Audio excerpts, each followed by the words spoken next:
वर्तमान ration card रे आसला सबुठु बड़ खबर जो माने राशन कार्डधारी सेमानक पई खुशी खबर।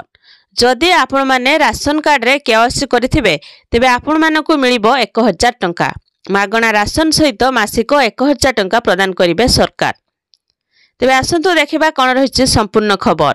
वीडियो को लाइक करंतु, चैनल को जदि प्रथम थर आछंती चैनल को सब्सक्राइब करी पाखर आस्तबा घंटी चिन्ह को दबाई ऑल सिलेक्ट करनियंतु। तेबे वर्तमान भारत सरकार एक नुआ योजना आरंभ करने को जाउछंती जोंथेरे राशन सह मासिक 1000 टंका प्रदान करा जिवो। तेबे वर्तमान सारा देश रे अनेक राशन कार्ड रो ई-केवाईसी प्रक्रिया पूर्ण होई नाही। एथिपाई भारत सरकार एई नुआ योजना अनुसार ई-केवाईसी प्रक्रिया पूर्ण करने को जाउछंती।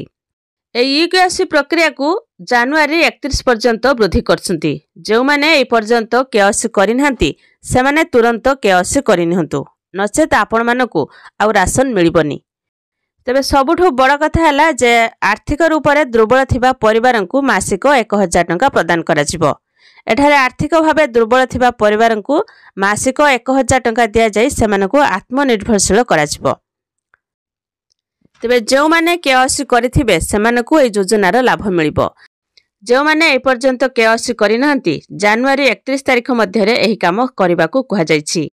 एजाए राज्यर आहुरी 48 लाख हिताधिकारी ए अपडेट करिनहांती। आउ सबुठु बड़ कथा हैला जे जो माने ए पर्यंत केवाईसी करिनहांती पंचायत स्तर रे प्रचार करी प्रति बाकी पड़िथिबा हिताधिकारी निकट रे एही सूचना देबाकू कुहा जायछि। आपण माने जदि केवाईसी करिनहांती तेबे आपण मानकर राशन कार्ड कटिबो। एही केवाईसी प्रक्रिया सरिबा परे आपण माने जो माने नुआ राशन कार्ड पई अप्लाई करथिले सेमानकू नुआ राशन कार्ड मिलिबो। नुआ राशन कार्ड सहित मासिकिया चाउल एवं 1000 टंका प्रदान करा जिवो।